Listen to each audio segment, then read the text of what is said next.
Bonjour à tous.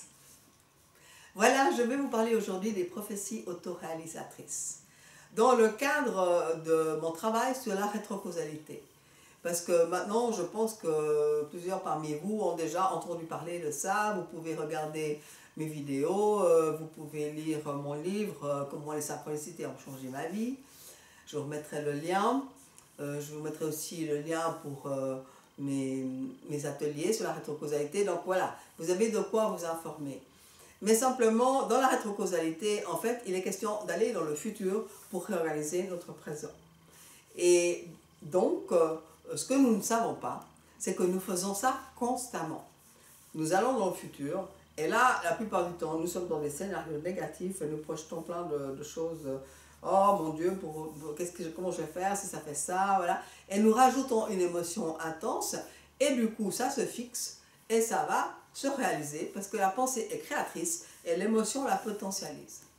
Donc, nous pratiquons régulièrement la rétrocausalité inconsciente, et c'est donc les prophéties autoréalisatrices, c'est exactement la même chose. Donc moi, dans mon livre, j'explique comment j'ai fait depuis le 1er janvier 2023, alors que nous étions le 20 octobre 2020, avec cette prophétie autoréalisatrice. Nous sommes le 1er janvier 2023 et je suis complètement guérie. Et dans mon livre, je raconte le parcours.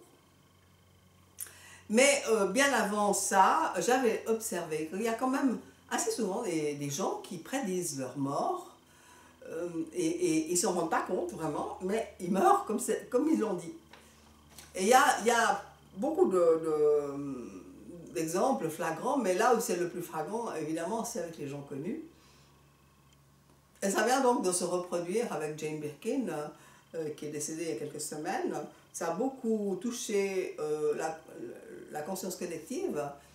Et du coup, on nous a repassé plein d'interviews. Et là, j'en ai entendu une en 2013 où elle parlait de sa leucémie, qu'elle avait déjà depuis de nombreuses années, qui avait guéri et qui apparemment venait de rechuter. Et elle a dit une phrase très précise, elle a dit « Donc, j'en ai pour 10 ans ».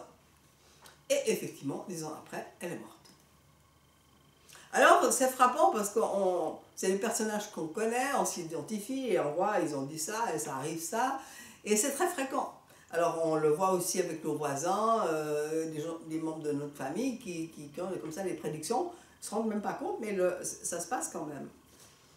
Et ça m'avait frappé aussi avec Guy Corneau, que peut-être vous connaissez, qui dans une interview avec Lilou lui avait dit, bah, tu vois, si je te dis dans 16 mois je suis mort, ceci, cela, enfin, je ne sais plus ce qu'il donnait comme exemple, mais c'était tellement étrange ce 16 mois. 16 mois, c'est pas une année, 2 ans, c'est 16 mois. Je me dis, mais qu'est-ce que c'est cette histoire de 16 mois? Et comme la vidéo datait, donc j'ai vu la date du tournage, et j'ai vu aussi quand c'est qu'il est mort, et il est effectivement mort 16 mois plus tard, pile poil, alors qu'il avait complètement guéri de sa maladie cancéreuse et qu'il n'est pas du tout mort de ça. Donc là, c'était frappant. Et ça m'a rappelé aussi la chanson de Daniel Balavoine et de Michel Berger, Juste une minute de silence.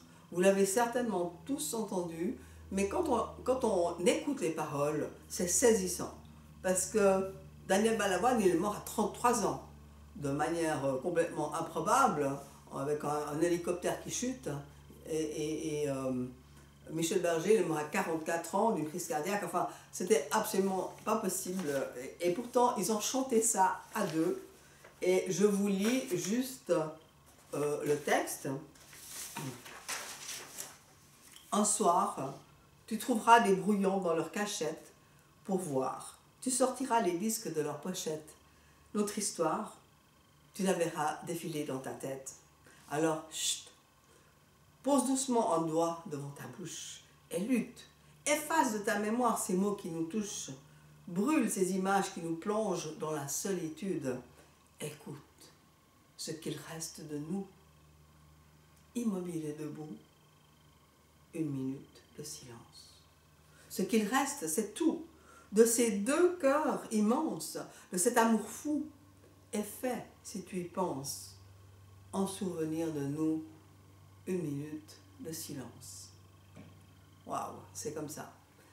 Et Donc, au moment où j'étais en train d'écrire ces posts sur les réseaux sociaux, il y a une dame qui m'a dit: est-ce que vous connaissez l'histoire de Françoise Héritier, qui est donc une philosophe, auteure, et qui était interviewée en même temps que Michel Serres. Donc ça, c'était le 9 novembre 2017 dans la Grande Librairie, où Michel Serres a subitement dit que les femmes avaient une espérance de vie nettement supérieure aux hommes, qui était à 75 ans pour les hommes et à 84 ans pour les femmes.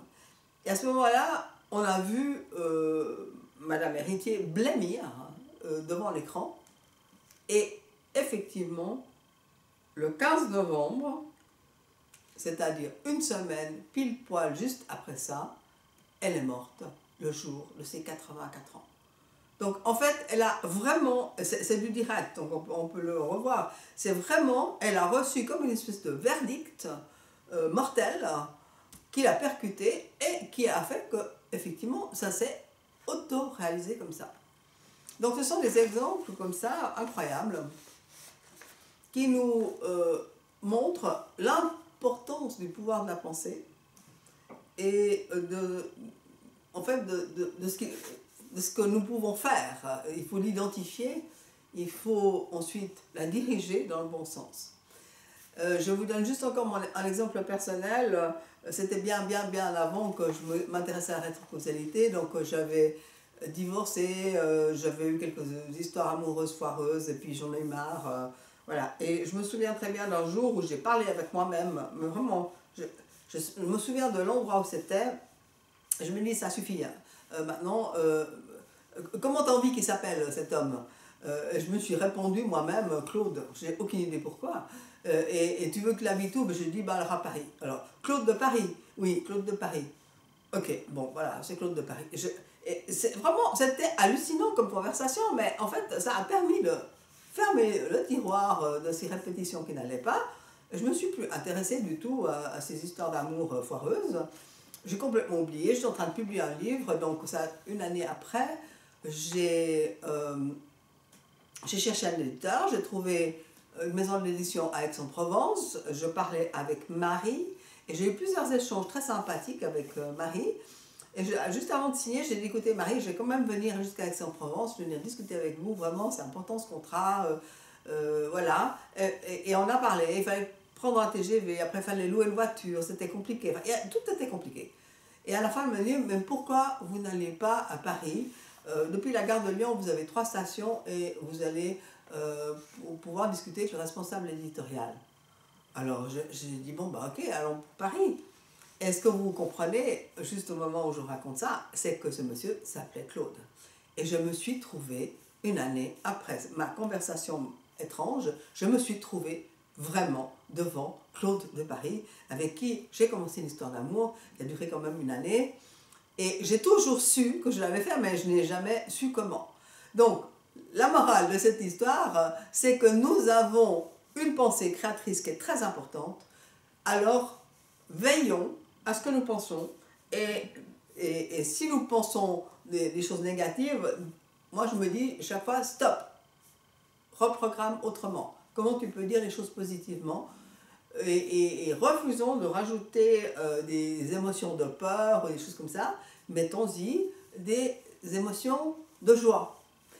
Donc nous avons le pouvoir de changer notre futur si nous sélectionnons nos bonnes et belles intentions et que nous nous y mettons des belles émotions. Nous avons le pouvoir de faire ça. Ça s'appelle les prophéties auto-réalisatrices. Faites en sorte qu'elles soient positives. Voilà. Je vous retrouve bientôt dans une autre vidéo. Au revoir.